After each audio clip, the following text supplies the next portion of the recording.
What's going on, worship peeps? How's everybody doing? Let's see if we can bring down the pad there for a moment. Okay. First of all, thanks so much for joining us. Worship Guitar Show, episode number 20. Wow. That's pretty cool. First of all, if you get a moment, drop a note in the chat saying where you're tuning in from. And I am located in the San Francisco Bay Area, just in case you didn't know that.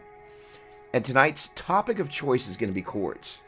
I am a chord fanatic. I love chords. And the thing about chords that is a little bit of a mystery for, I think, a lot of guitar players is how to kind of engage them in a really methodical way. And so being able to map them for the keys of E, A, D, G, and B is a pretty logical starting place, considering those are the open strings on the guitars. So this is the thing, is where does this kind of sensibility come from? How do we employ it?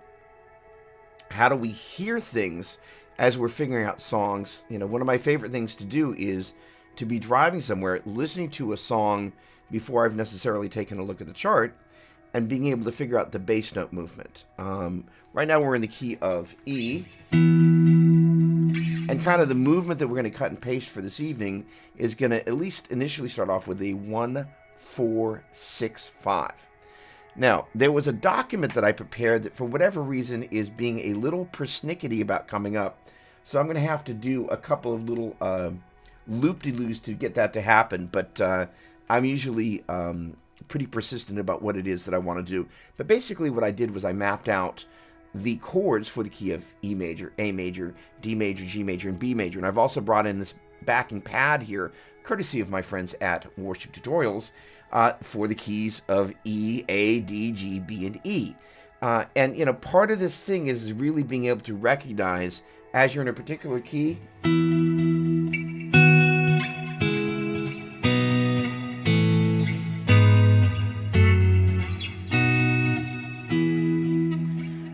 bass notes that define the key, and the chords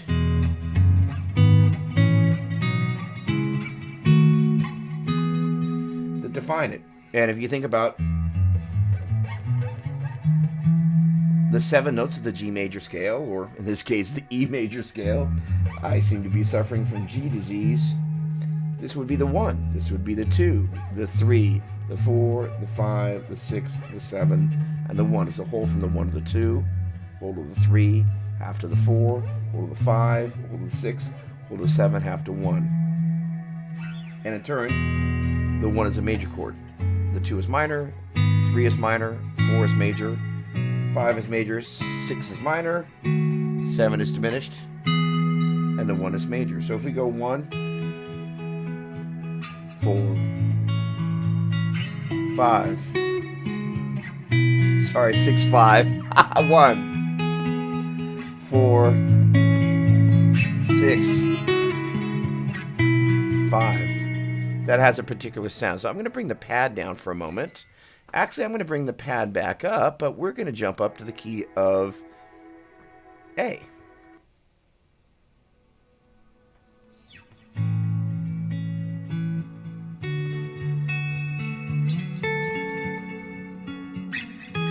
I'm going to bring the pad up.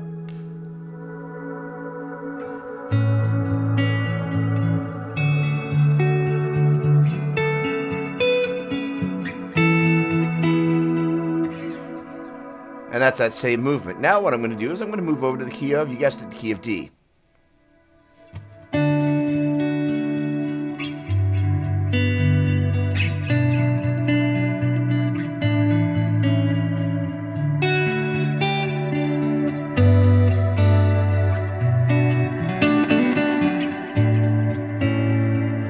And let's move up to G.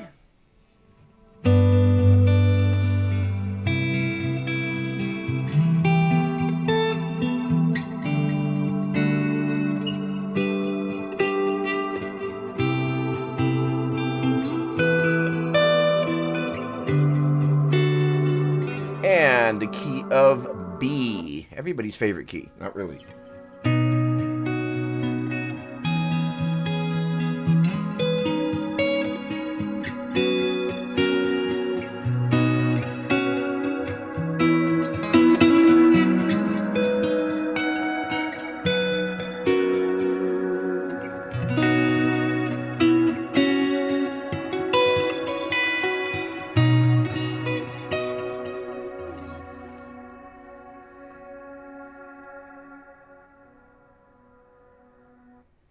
Awesome. Okay, so making sense of all of this is kind of the dealio for tonight. But let me take a quick moment and tune in to the chat factor here and see who is hanging out with us this evening and make sure I say hello. So first of all, hello.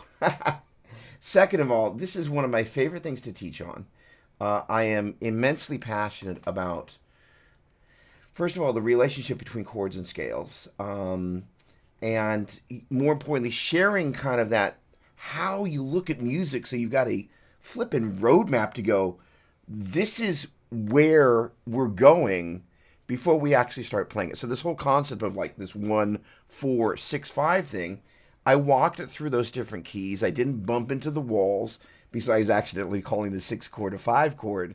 But by being able to accurately label things and kind of have a methodology of just basically looking at the 7 notes of the major scale, knowing which chords go where, makes it really easy. All right, let me take a look over here in comment land.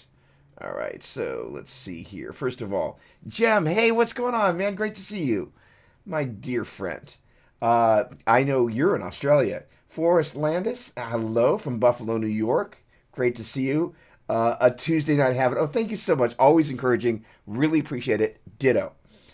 Christopher Ginola. I know where you are. You are the holiest chord of all. The Jesus. Love chords. That's awesome. Alberto Lopez. How are you? San Luis Potosi, Mexico. Bienvenidos, amigo. Muchas gracias that you're here this evening. Fantabulous. Okay, so what we're going to do is this, is that we are going to, first of all, hey, Josh Nieves, how are you, my dear friend? Great to see you. Thanks so much for joining us. Awesome, awesome, awesome. All right, let's sing 1, 4, 6, 5 church songs like Doug plays. That's awesome. Bruce, let's all live in one accord. Very clever, my dear friend. Brett, good to see you. Thank you so much for joining us. Great to see you as well. Okay, fantastic. Okay, so here's the deal. For whatever reason, my streaming software decided it did not want to display my background. So I'm going to do a little trick here, and I'm going to send myself a link, and then I'm going to join my own stream as a guest. And in so doing, that should enable me to fly in this graphic that I spent all this wonderful time creating. And gosh darn it, I am not going to be that easily defeated. So it's going to be kind of fun to join my own stream here. But there we go. DD2 is going to do it. We're going to have this terrible camera over here. We're not going to use my...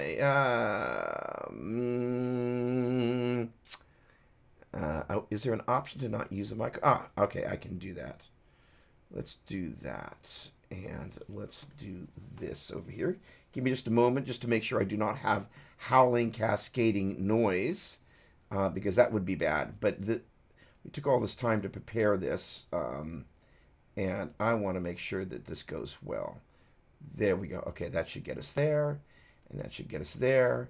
And now I should be able to launch this little bit of business right here. And so the goal here is to actually be able to open up this little Google Doc that I've created so we can kind of make sense of all this for everybody, because sometimes without kind of a place to start, we don't necessarily have a template from which to work. And the big goal for tonight is to really give everybody a template from which to work, such that we have a template from which to work. All right, Google Doc is up and running. Good. Now, let's get that over to here, and let's do a little screen share. My apologies for the little workaround, but you know what? Sometimes That is just what we have to do to make things work. So we should be here waiting for host. I have to admit myself. I am letting myself in. There we go. And now I'm going to go into screen share mode, and I'm going to go into application window, and there we go. Awesome. Good. And okay. And boom. Let's do that. Sorry, almost there, ladies and gentlemen. Almost there. Good. All right, good. And that should give us this guy now. Good. All right, so now, there we go. Okay, that for me is heaven. So let's take a moment and talk about exactly what it is that we're seeing there. And in theory, I'm not passing any audio along in a loop. Nope, not seeing an echo. Okay, good. All right, so here's the deal. As you look at this, you're seeing from left to right, the uppercase Roman numeral 1, lowercase 2 with a minus sign, lowercase 3 with a minus sign, uppercase 4, uppercase 5, lowercase 6 with a minus sign, lowercase 7 with that little circle with a slash through it. Oh, can I bring myself in as a PIP? No, it's not letting me do that. Okay. And then finally back to the 1. And then kind of ghosted out in this lovely little gray color here. So I can select this like this. You'll see the order as you go from the 1, it's a whole step to the 2.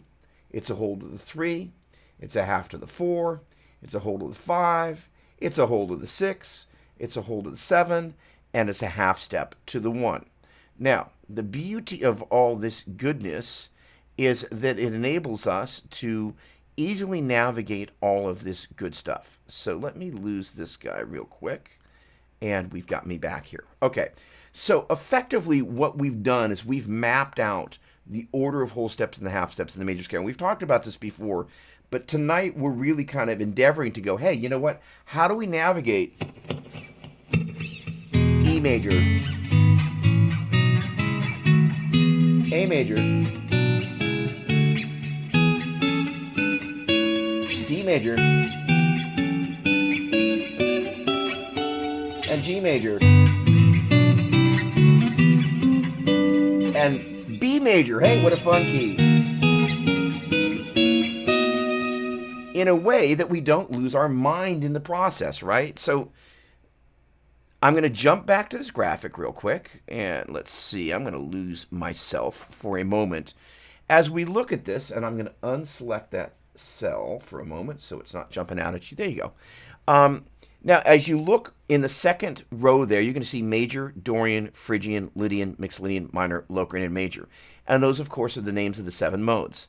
And down below that, in that next row, the third row, you can see big M, little m, big M, little m, DIM, big M. And down below there, selected in green, and now blue, and then blue, you're going to see that major really is a 1 3 5. Minor is a 1 flat 3 5. Excuse me. And diminished is a 1 flat 3 flat 5.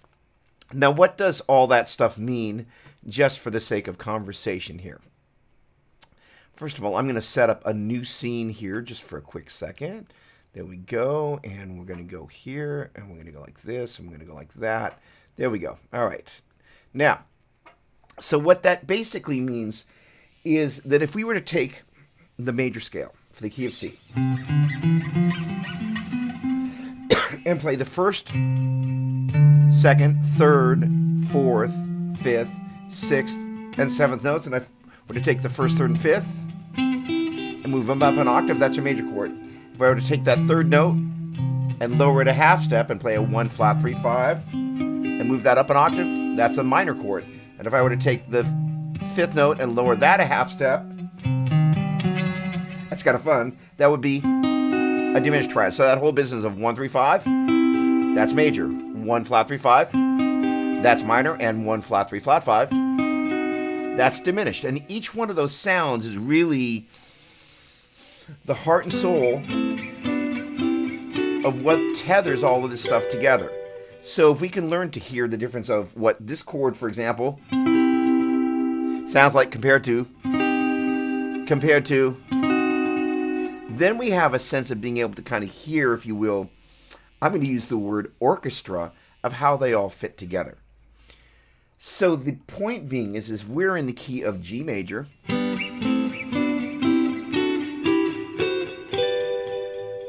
The chords are going to go, take a look and look down that left-hand column there, and when you get to the very bottom row there, after E, A, D, you'll get to G there. I guess not the bottomest row, but the bottom row, you're going to see the notes are G, A, B, C, D, E, F sharp. And if you kind of scoot up to the third row there, it's going to kind of tell you the first chord is going to be G major. Moving over to the second column, you're going to see that you've got an A minor. That is to say, I'm taking the column that starts with G, and from left to right goes G, A, B, C, D, F sharp, and G, and I'm mixing that together with the column that's in the third row that goes big M, little m, big M, little m, D, I, and big M. And so if you kind of read column, I should say 1, 2, 3, 4, 5, 6, 7, 8. If you read column 1, row 8, and column 1, row 3 at the same time, that says G, big M, which really means G major. If you scoot over to where it starts with A, you're going to see A minor, and then B minor, and then C major, and then D major, and then E minor, and then F sharp diminished, and then G major. Now, if you scoot up, instead of starting on the left-hand side there at G, you're just going to start with D. And it goes D major, and E minor, and F sharp minor, and G major, and A major, and B minor, and C sharp diminished, and D major. And then scoot up to A, that's A major, B minor, C sharp minor, D major, E major, F sharp minor, G sharp diminished, and A major. And then finally, E major, F sharp minor, G sharp minor, A major, B major, C sharp minor, and D sharp diminished, and back to E major. Okay, so really what that sounds like, because arguably the most important thing we want to get hip to is the sound of.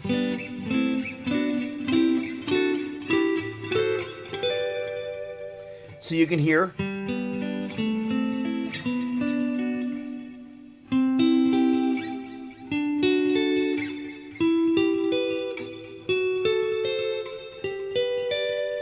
And in layman's terms, really what we're doing in this particular case, we're expressing the notes of the G major scale, and we're harmonizing them by taking the first, third, and fifth notes of each mode. And the modes really come from taking the notes of G major scale, and you start off the first note, that's major. Start off the second note, that's Dorian. Third note, Phrygian, so on and so forth. So if we take the first, third, and fifth tones of each of those modes, that's where these chords come from. And you can really hear, you can hear when you play the wrong one. And the great thing is we all make mistakes. The perfect thing about it is they become really obvious when we do. And the neat thing about this is you can really hear even this wacko one, the order, because really what's happening is, Steve I would say, you're playing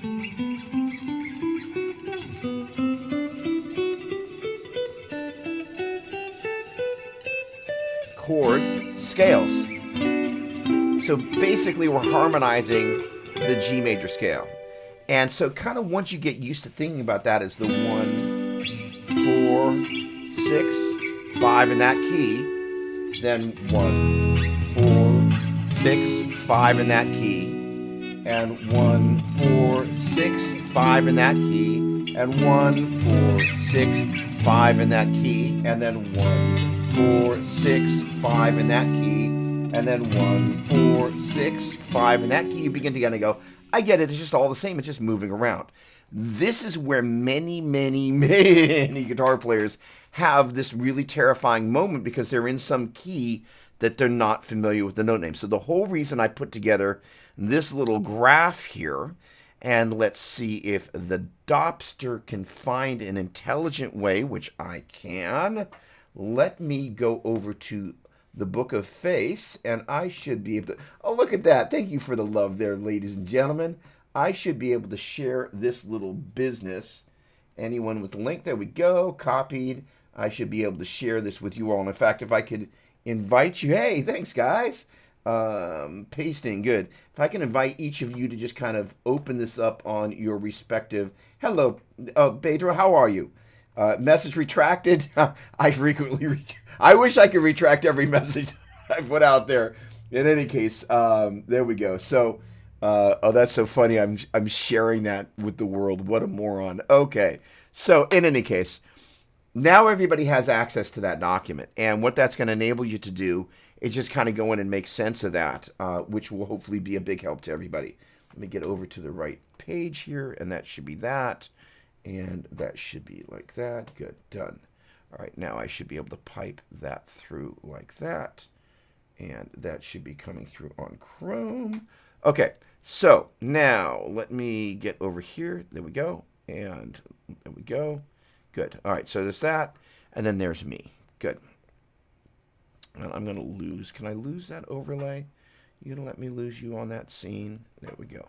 All right, so that's going to make it a little bit neater. There we go.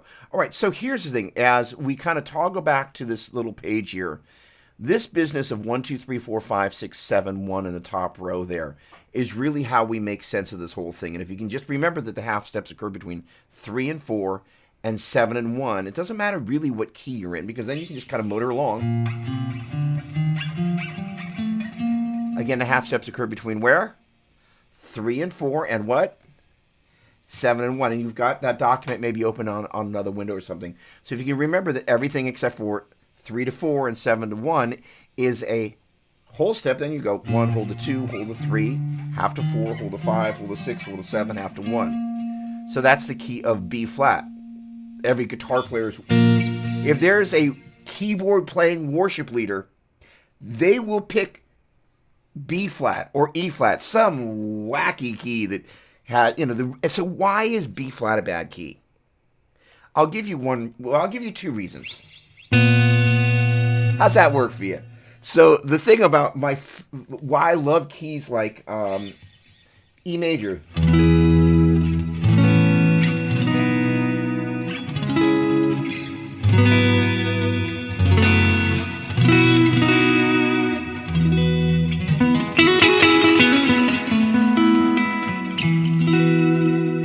You get that open B and E string. And I realize I'm getting a little bit of bleed into the shotgun, but I'm just going to roll with it.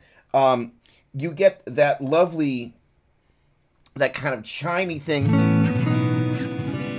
But what you got to watch out for is that guy right there.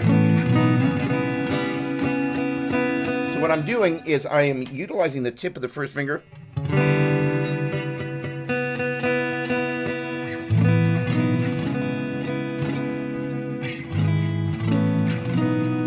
So obviously what happened there is that the key of E major, 1, hold a 2, hold a 3, half to 4, hold a 5, hold a 6, hold a 7, half to 1. Again, the half steps occur between what? 3 and 4 and 7 and 1. So what's happening is E, hold a F sharp, hold a G sharp. Well, that G sharp and that open G string do not really want to play super nice together. Because we're playing basically an A major bar chord and a B major bar chord, it's pretty easy to just lift up the bar, and we're basically there, we're hitting that C sharp, and there we're playing that D sharp, and that's obviously getting rid of that open G string note. But when we go to play this guy right here, if we're not careful, we get that business. Now, I'm going to go back to that very first countdown screen because I want to talk about something, and I'm going to see if I can eliminate the clock. So hang on a second. Let's see if I can. There we go. What I want you to take a look at is the tip of my first finger there. And as I was kind of shooting that very strange photo, I don't know how many of you shoot your own hands with a camera, that is. What I'm doing there with the first finger and the third finger, as well as the second finger, but in particular, the first and third finger, they're doing a couple of very, very important things. First of all, essentially, if we ignore the second finger there for a second, you've got a power chord, right? But one of the things that I'm doing, and I constantly do, is I'm at the upper edge of the fret. Now, why do you want to do that? Well, if you're in the center of the fret, it basically allows you to take the string and depress it and make it go sharp. So when you're at the upper edge of the fret, it makes for much better intonation. And so, again, in that image there, right there, you can see that I've got both my first and third fingers there. And then my second finger just kind of, once I've established that hand position, oops, there we go. That second finger just falls into place, right? A lot of the chords that we play are kind of have this root and fifth thing happening down here. That is to say, if I'm in the key of G major and I go 1, 2, 3, 4, 5, there we go. And then I'm adding this other note, which is really the 3 an octave up. So again, we talked about the idea of this kind of 1, hold a 2, hold a 3, half to 4, hold a 5, hold a 6, hold a 7, half to 1. I want to introduce one other concept here that may temporarily melt a few minds, but once you kind of get over it, it all makes sense. So a minute ago, I basically spelled out that we're taking the first, third, and fifth notes of each of the modes based on the 7 notes of the G major scale there in this case, or in the keys in this case.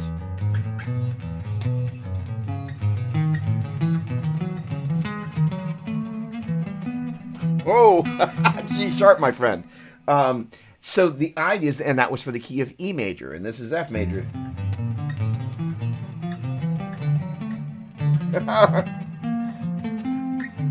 I know that that's D, F, A, don't I? In any case, I do now. All right, so the point being is what I'm doing is just kind of running through those triad groupings. So I want you to think of them as 7 P pods on a vine. And that is to say, if we jump back to the key of G major, G, A, B, C, D, E, F sharp, and G. That first P pod is the 7 notes of the G major scale. That second P pod is Dorian.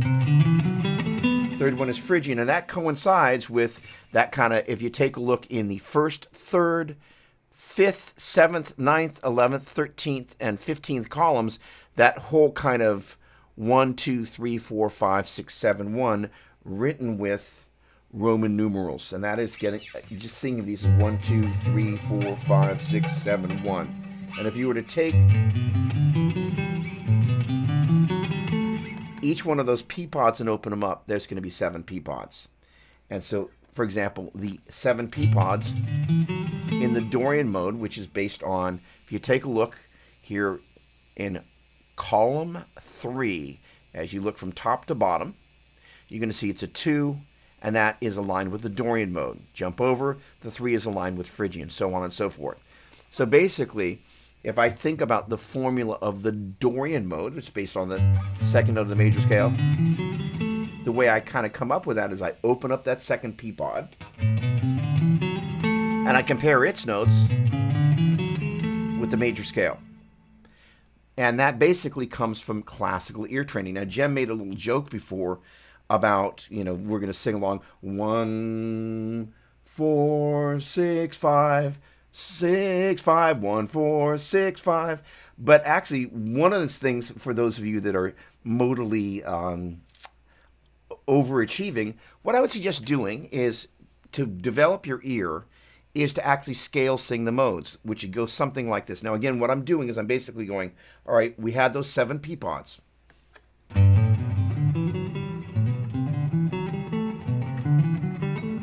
Which is basically just starting that major scale, in this case the G major scale, off of its individual 7 notes. But if instead of playing off of each successive tone, we drag them all down to a common root, that's how we begin to hear the differences between those different modes. Now, why is that important? Well, if I know that I'm cruising along in the key of G,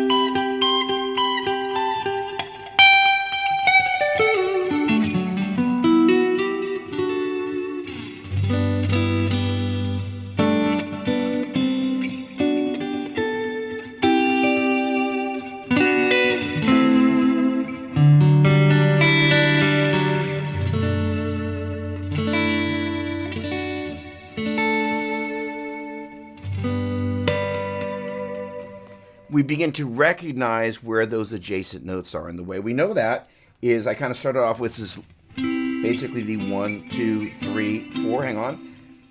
The 1, 2, 3, 4. If you take a look at the 1, 2, 3, 4, 5, 6, 7, 8th row there for the key of G major, and then you kind of go from the G up to the that's in the bottom there, and then that kind of third row G major, as in G big M. Oh, by the way, if you take a look further down below the G there, you can see big M equals major, and little m equals minor, and dim equals diminished, right? So those symbols are defined. So as you look in column 1, 3, 5, when you see the big M, little m, you'll know what those are, all right? Those formulas are defined for you. Okay, good. So basically, I'm just going G major, A minor, B minor, C major, D major, E minor, F sharp diminished, and G major, okay? And that's just the 1, 3, 5 of each mode.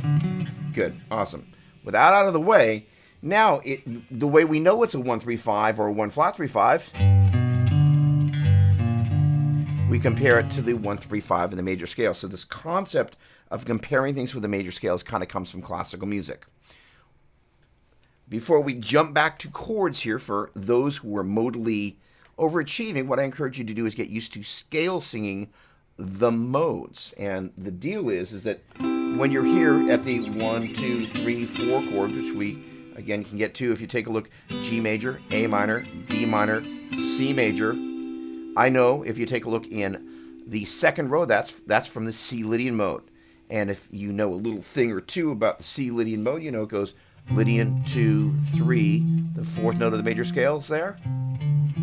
The fourth note of the Lydian mode is there, which is why it's Lydian 2, 3, sharp 4, 5, 6, 7, 1. Now, the interesting thing is the way the modes work is I'm just taking the G major scale and going G, A, B, C, D, E, F sharp, G.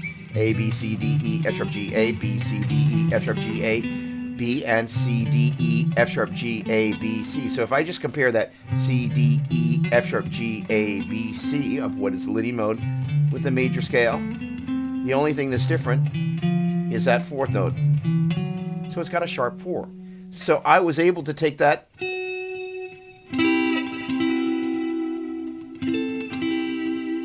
sharp 4 in there and kind of milk that kind of ordinary sounding chord.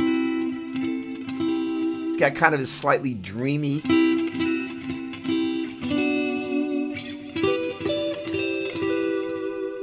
and so the ability to kind of learn to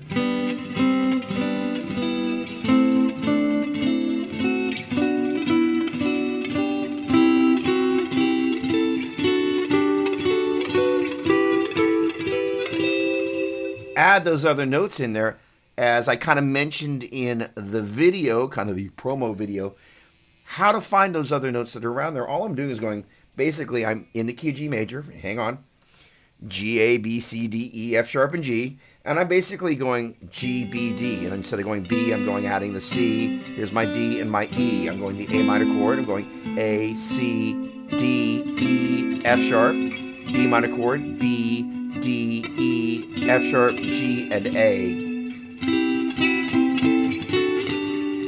And that's where those beautiful notes that we get a chance to add color to the progression, and more importantly, what I try and do as a guitar player in a worship setting, especially as I'm trying to be a piano accompanist. So, for example, going back to our 1, 4, 6, and our 5. So this is kind of my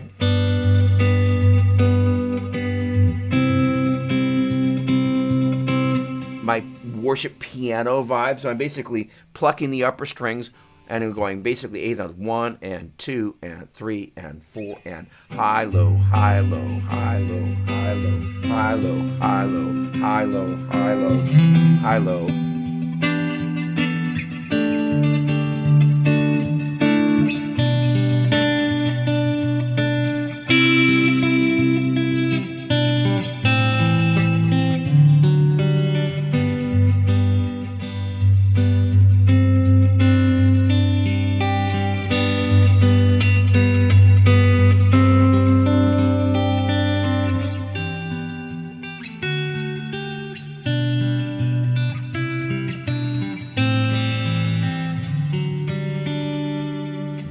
One of my favorite chords, by the way. Every chance I get a chance to play that chord, I will play that chord most of the time. All right, so the point being is that going back to this graph, I'm just playing off the same thing over and over again. Third row, major, minor, minor, major, major, minor, diminished major. And the idea, we play it for the key of E, A, and again, we're going down that first column there, E, A, D, G. And why in the world did I not add my B? All right, so here's the deal. You're going to actually get a chance to see me do this live on the fly. So we got a B, and we got a C sharp, and we got a D sharp, and we got an E, and we got an F sharp, and we got a G sharp, and we got an A sharp, and we got a B. And that is not necessarily a super friendly key for your average guitar player. Let me send those bad boys. But the whole point is I just went B, hold a C sharp, hold a D sharp, half to E, hold a F sharp, hold a G sharp, hold a A sharp, half to B. That, oops, getting over here. There we go. Come on. There we go. That's kind of how the whole thing works. And so once you just get comfortable, again, the half steps occur between what numbers? 3 and 4 and what? 7 and 1. So everything else is a whole step. So then once you get memorized that it's major, minor, minor, major, major, minor, diminished, major, then you just get used to kind of working and hearing the sequence. So what I would suggest doing to do this, I'm going to jump back over to this diagram here. Let's say we're going to be in the, oh, I can do this. There we go. There we go. So we've selected the key of G, G, A, B, C, D, E, F sharp, and G. And looking at the third row, major, minor, minor, major, major, minor, diminished, major. So if you kind of mix those together, you get G major, A minor, B minor, C major, D major, E minor, F sharp, diminished, and G major. That is this. So if you get used to just kind of going and hearing each pair,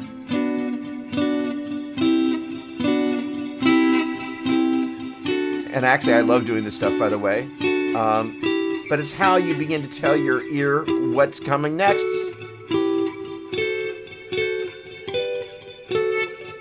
And then maybe start taking groups of 3 chords.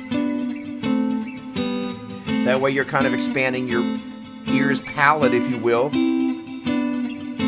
And what ends up beginning to happen is you begin to really be able to anticipate the sound of it. And the other thing is by not looking, which is an interesting thing. A number of my students over the years have asked, should I look? Should I not look? And I was like, it's always okay to look.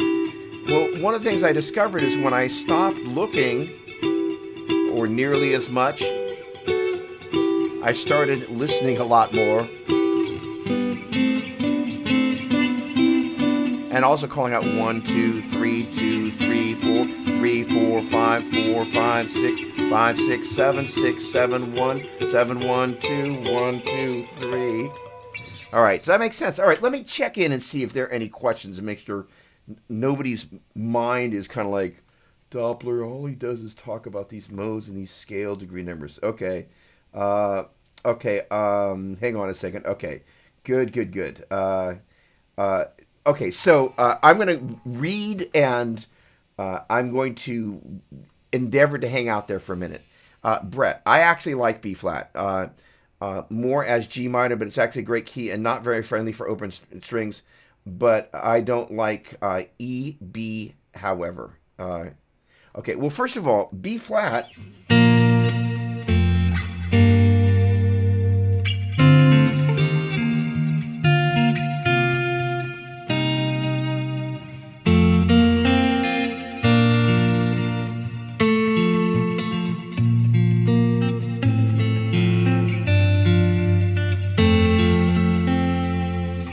Lovely key, okay? And this is my whole point. So my wife gave me a little bit of grief last week because I went on the rant about practice and bring your best. And she's like, you're just kind of a hard butt sometimes. And I was like, so I repented from that.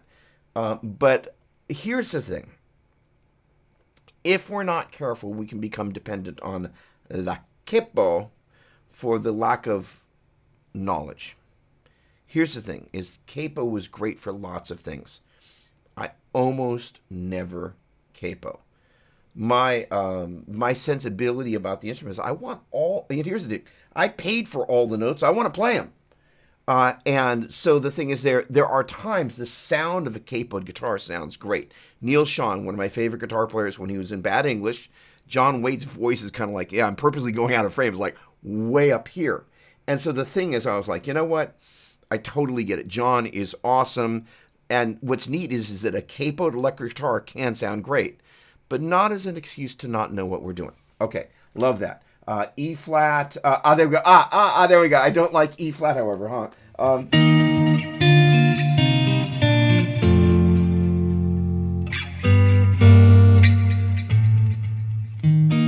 Hang on.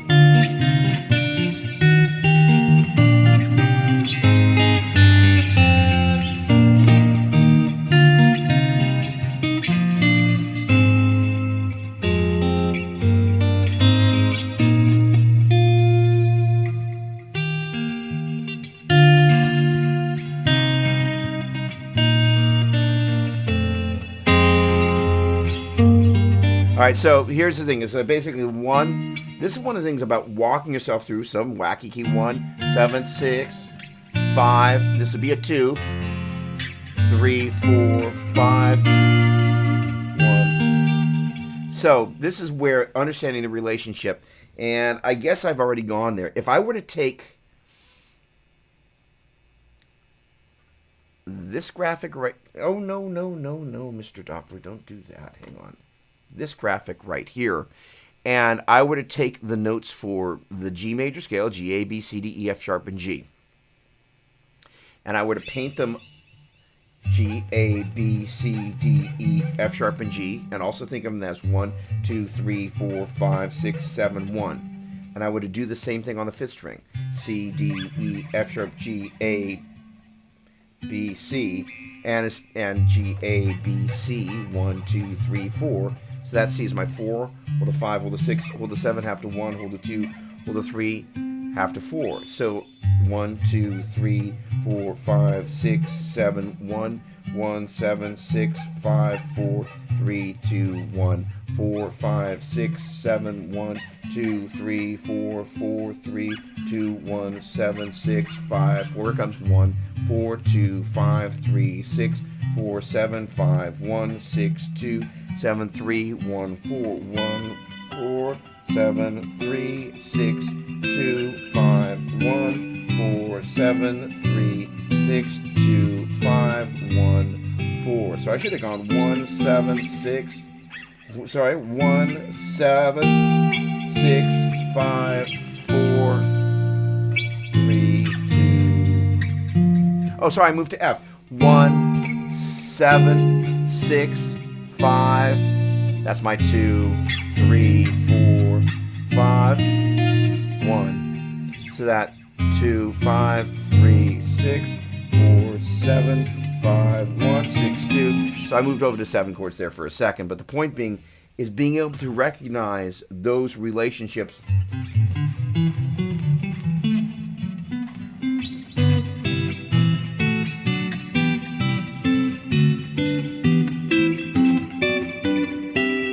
Is a big part of being able to get a broader sense such that you don't go instead of the key of.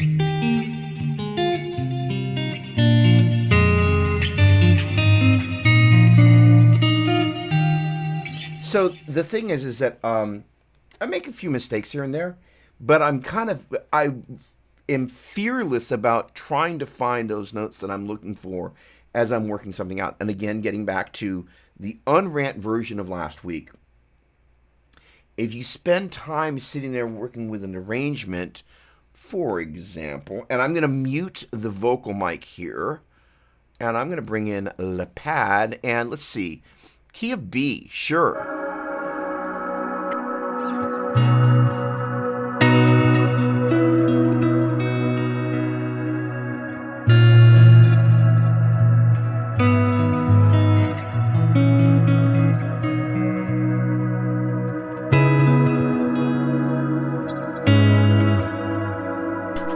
6 chord.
That was an O song.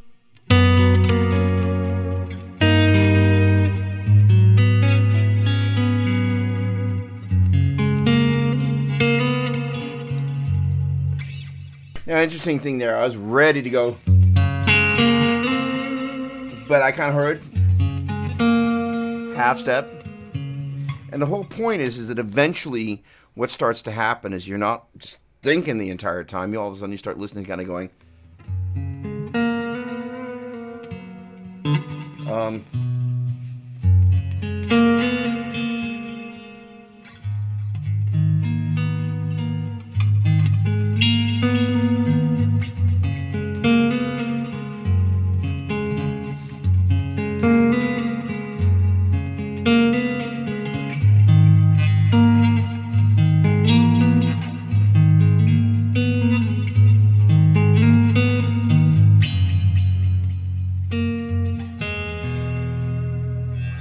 and you begin to just pull stuff out, and the more you do it, the better you get at it.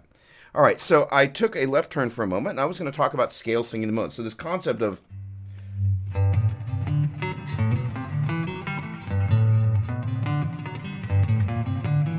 lining them up at a common root allows you to really hear the quality as you're kind of walking through each of these numbers. So your ability, and I'm not a great singer, so A is a good key generally.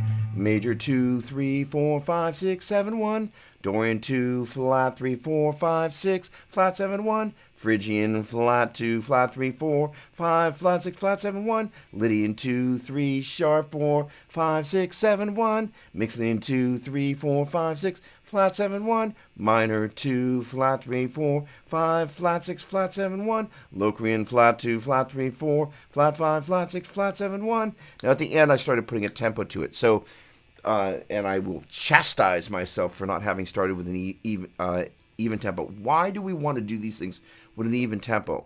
When we're playing music, we're working with an even tempo. So if we're practicing different exercises, like, again, this whole...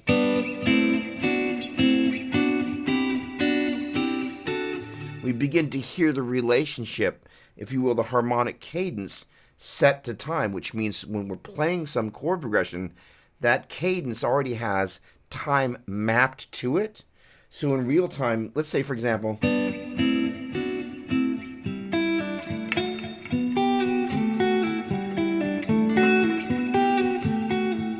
Now I'm able to...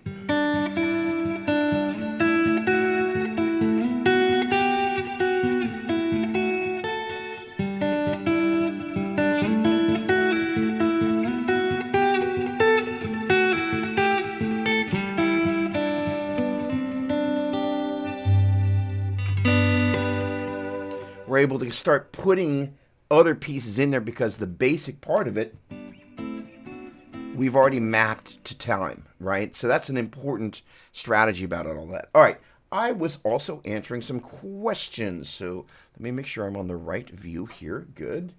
All right, and yeah. Okay, let's take a look. E flat. All right, let me just go through here. Carrie's having fun here. The mic is off for my voice. Yeah, there you go. All right, get lost trying to figure out how chords work together beyond major, minor, sevenths, ninths. I don't get sixes, 11s, 13, all the crazy stuff. I don't understand how you learn intervallic relation when you use a chord like that. All right, that's really, really simple. I'm going to be overly simple here. If I go 1, 2, 3, 4, 5, 6, and I take the 1, 3, 5, and 6, that's where 6 chords come from. And if I take that 6 and move it up an octave, that's what a 13 is. So basically those upper partials like 9, I don't know why I'm holding my thumb up, 9, 11, and 13 are really the 2, the 4, and the 6 up an octave. That's all it is. So like, for example, a major 6 chord, minor 6, minor flat 6, and those chords are lovely.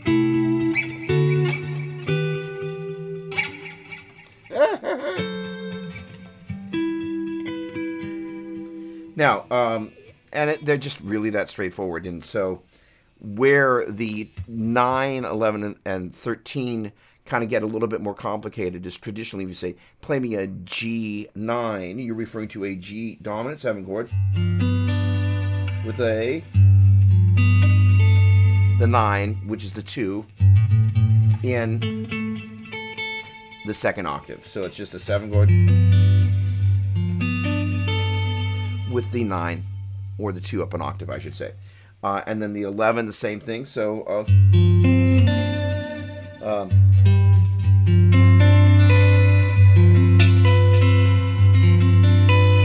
that's, I'm voicing that 1, flat 7, 4, which is but the 4's in the second octave, so that's the 11. There's my 5, and there's my 3, so I'm going 1, 3, 5, flat 7, 11. And so you basically just start shifting that around. It's not complicated. All right, so let me jump in over to YouTube and make sure that I have not lost anybody over there. Good. All right, so any other questions, or if I managed to do a relatively good job of not confusing the entire world here? Good. All right, good. All right, so here's the thing, is let's jump back over here to our friendly little graph. Say hello to my little graph. All right, so the deal is mapping the key of E, A, D, G, and B is the dealio. And again, if you take a look at kind of this first row there, 1, hold a 2, hold a 3, half to 4, hold a 5, hold a 6, hold a 7, half to 1. As you get comfortable with the note names, this is one of the next things I would suggest doing. E, hold to F sharp, hold a G sharp, half to A, hold a B, hold a C sharp, hold a D sharp, half to E. E, half to D sharp, hold a C sharp, hold a B, hold a A, half to G sharp, hold a F sharp, hold a E. A, hold a B, hold a C sharp, half to D. That is as in 1, hold a 2, hold a 3, half to 4. I'm now in the key of A. Now, here is one of the important things to keep in mind. Because we're just using the key of E, the key of A, the key of D, the key of G, the key of B, all the numbers and the frets are going to line up at the same place. That is to say, if I were to take the 1 of the E major scale, I could play it there. And if I were to take the 1 of the A major scale, I could take it there. How far is it from the 1 of the 2? That's right. That's a whole step. So if I were to take the 1 of the E major scale and play its 2, and I were to take the 1 of the A major scale and play its 2, I'm basically playing the key of E major and A major in in parallel. And now the key of E, A, and D, and E, A, D, and G, and E, A, D, G, and B together. So if you can keep in mind, this is your 1, hold a 2, hold a 3, hold half to 4, hold a 5, hold a 6, hold a 7, half to 1. Regardless of where you are, if you're starting with the open string, as in B major or G major or D major, you can begin to get really comfortable with 1, hold a 2, hold a 3, half to 4, hold a 5, hold a 6, hold a 7, half to 1. As in B, hold a C sharp, hold a D sharp, half to E, hold a F sharp, hold a G sharp, hold a A sharp, half to B. B, half to A sharp, hold a G sharp, hold a F sharp, hold a E, half to D sharp, hold a C sharp, hold a B. So this whole tempo thing, G, hold A, hold a B, half to C, hold a D, hold a E, hold a F sharp, half to G, G, half to F sharp, hold a E, hold a D, hold a C, half to B, hold a A, hold a G, G, hold a A minor, hold a B minor, half to C major, hold a D major, hold a E minor, that's how, G, hold A minor, hold a B minor, half to C major, hold a D major, hold a E minor, hold a F sharp diminished, half to G major, so on and so forth.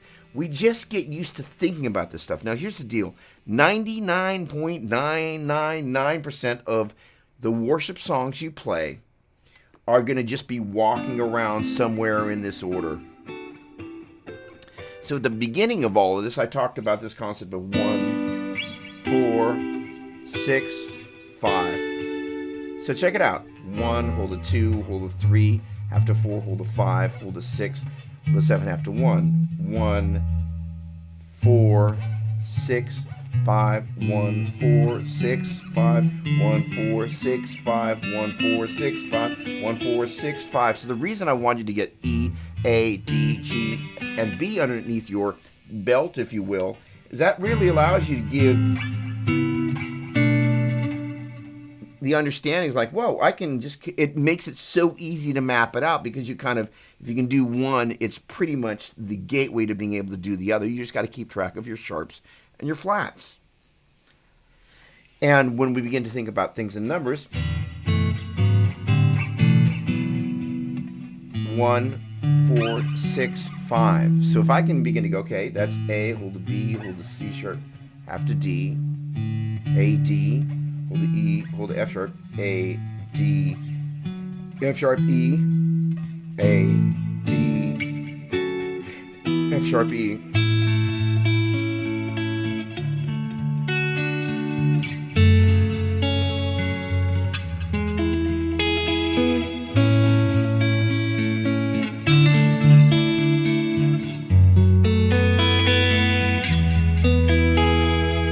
So now what I'm starting to do is mixing different voicings together. That's just an A major triad, as in these little triads I played before, with A in the bass with my thumb. That is a D sus2, so 1, 5, 1. That's a 2 up an octave, and that's a 9, and that's the 5 again. So basically, there's no 3 in that chord, so it's neither major or minor or diminished, but it's 1, 5, 1, 9, 5. So it's basically a sus, because it's neither major or minor, it's suspended. Sus2, you could call it a sus9, I actually call this guy a sus2. And nobody would take you to the mode police for that. I actually call that baby a sus2. So I basically went A major, D sus2,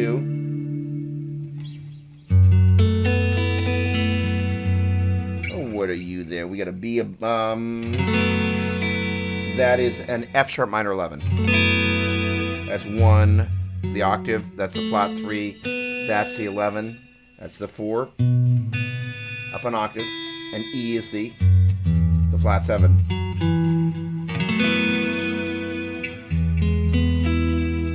And that right there is basically I'm playing open low E string. So technically I'm not playing an E major starting on the G sharp note, but in my mind I'm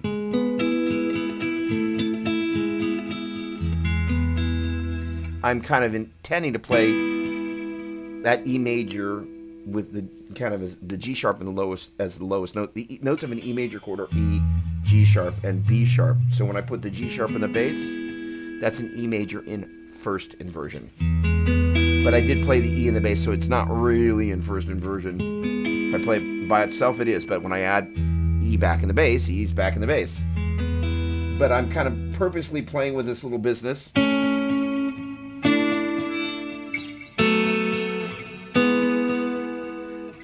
A major, voiced 1, 3, 5. If I don't hit the bass notes, D sus2, voiced 5, 1, 2. F sharp minor 11, voiced 1, flat 3, 11 or 4.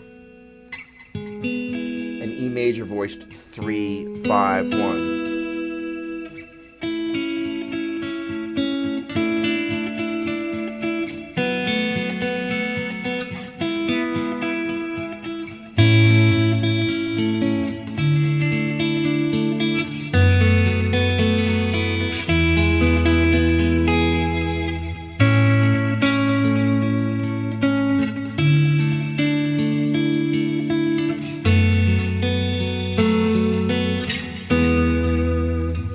So on and so forth. Okay, let me make sure I have no further questions in this moment because that was a thing there.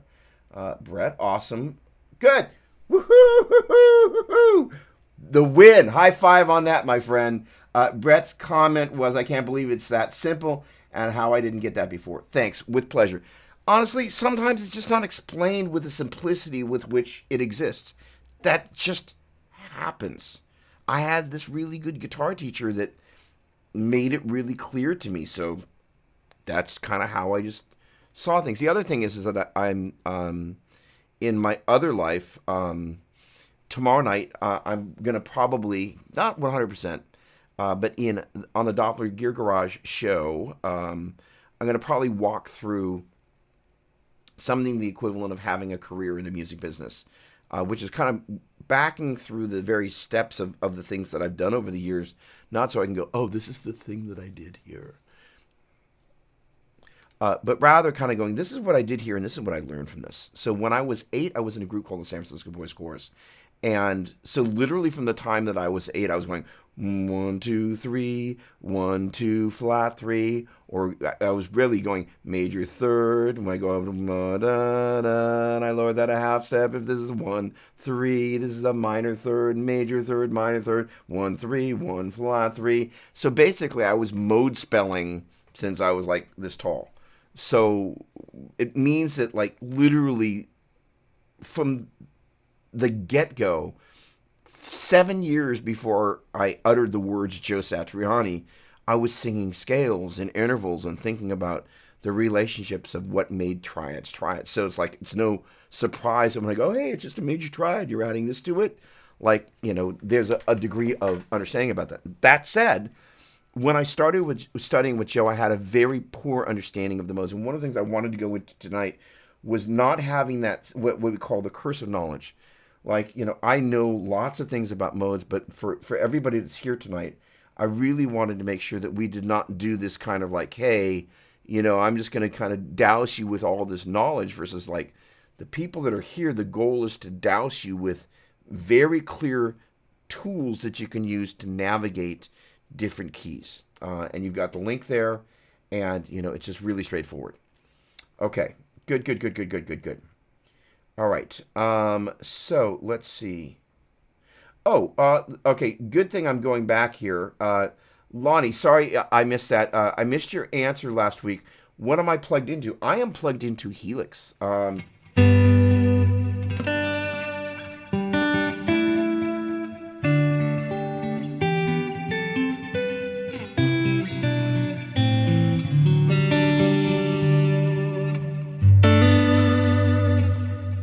Kind of like that. All right. Good.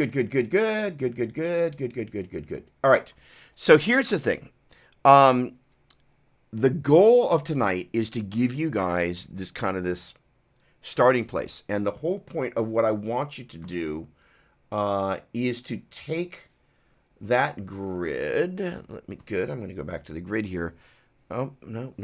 Let's try that. There we go. Take that grid and just get used to kind of looking, you know, kind of in the way I've illuminated each one of those columns. Excuse me, each one of the rows, and just kind of going, Okay. And I would probably suggest doing this. Taking each one of those columns, and again, rows, illuminating the rows, and going basically the first column to the second column, to the third column, to the fourth column, and basically going E, whole to F sharp, whole to G sharp, half to A, whole to B, whole to C sharp, whole to D sharp, half to E, E, half to D sharp, whole to C sharp, whole to B, whole to A, half to G sharp, whole to F sharp, whole to E, and then do that for A. And kind of the beauty of that is like that's just going to give you the like 1 plus 1 is 2 plus 1 is 3, right? You just get used to navigating that. And then in turn, as you start just getting comfortable with placing the chord types in there, you get comfortable doing that. In turn, I also want you to get comfortable with going E, hold to F sharp, hold to G sharp, half to A for each one of these keys. And then also doing it going 1, hold to 2, hold to 3, half to 4, hold to 5, hold to 6, hold to 7, half to 1. 1, half to 7, hold to 6, hold to 5, hold to 4, half to 3, hold to 2, hold to 1. Now, if you're feeling particularly industrious and want to melt your face, basically, you can zipper them together, as in E, hold to 2, hold to G sharp, half to 4, hold to B, hold to 6, hold to D sharp, half to 1, E, half to 7, hold to C sharp, hold to B, sorry, hold to 5, hold to A, half to 4, hold to F sharp, hold to 1. So you start going back and forth, alternating between them. And what that's going to do is just by zippering those together, you just get pliable. And this the whole goal of my big goal for you, and hopefully it's a shared goal, is just being able to get comfortable with just kind of going, okay, I can navigate these different keys. And again, the value of that is these are the open string keys on the guitar: E, A, D, G, and B. Those are seemingly really obvious keys for us to know, because when we can navigate those, a couple of things happen. If you do, for whatever reason, want to capo someplace, you still kind of know the notes. So let's say, for example, I capo at the 5th fret. Well, that's still basically the equivalent of this A, hold to B, hold to C sharp, half to D. A, hold to B, hold to C sharp, half to D. So what you learned there applies here. And guess what? If you happen to capo here or something like that, you get used to the idea of being able to take that knowledge and be able to move it around the neck. Again, G. So if you capo here, G, hold to A, hold to B, half to C. And that other business where I had you kind of navigating between these guys like this, you can do it, for example, the key of E major: E, F sharp, G sharp, A, B, C sharp, D sharp, E, E, D sharp, C sharp, B, A, G sharp, F sharp, E, A, B, C sharp, D sharp, E, F sharp, G sharp, A, G sharp, F sharp, E, D sharp, C sharp, B, A, and then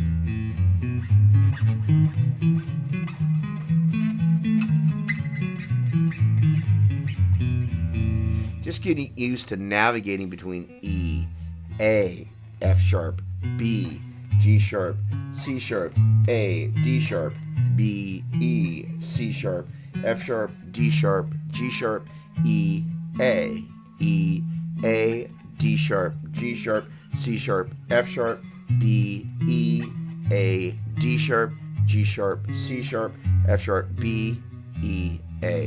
And that will go a long way to just getting you used to, oh, and then of course then going 1, 4, 2, 5, that is to say 1, 2, 3, 4.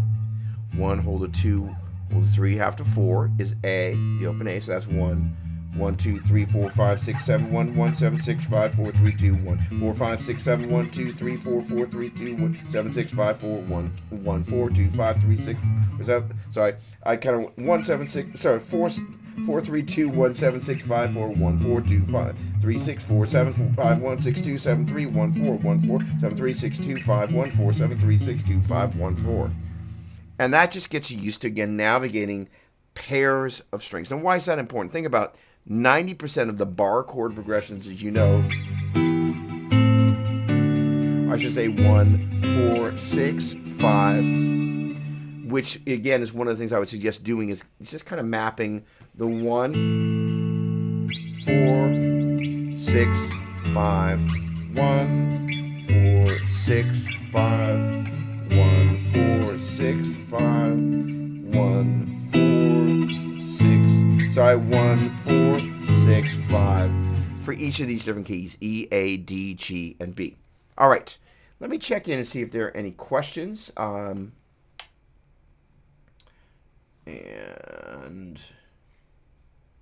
Okay, great. So there are a couple of things that I just want to briefly announce. Then we're going to get out of here. We're going to do a slightly shorter show, but what I'm trying to do is interesting. On Sunday, part of what I do every so often, I just kind of do a YouTube bed Sabbath. As odd as that sounds, I guess it's really not a Sabbath, but I kind of lie in bed and just kind of rest up, and I kind of watch YouTube videos. One of the things that I notice is that the longer streams, you just start to lose that focus. So I'm increasingly going to make things more, hopefully, laser focused, but also we're going to be adding some interesting content. So I am in the process of working with one Nigel Hendroff on the exact date. What it is that we'd initially talked about the 8th, but there's the magazine, Worship Musician, the new issue is getting ready to come out, and inside that issue we're going to be promoting Nigel's show, as well as another amazing show that I can't talk about yet, soon. But the thing is that increasingly we're going to be bringing, your favorite worship guitar players, or I should say, my favorite worship guitar players, and hopefully yours as well, into the show. Hey, what's going on, Jaswinder? How you doing? Great to see you, my friend. Awesome, thank you. Bringing some of these folks in to share their take on stuff as opposed to my take on stuff. So the idea is that we're going to have compartments where we're going to break things down. You'll see it when you see it. But the point being is that as I was kind of lying in bed watching, an hour of content or an hour and a half of content, I went, you know what? A little bit less can be a lot more, because it's just like boom, boom, boom, boom. It was great inspiration for me. In any case, thank you so much, everybody that's tuned in. Always a pleasure. Really, one of my biggest joys is being able to serve you. Some of you, like Jaswinder, I've been serving for a very long time, which is part of what makes this so much fun. Loving life and loving your killer tone. Oh, you're too kind. You're very kind, I should say. Thank you, my friend.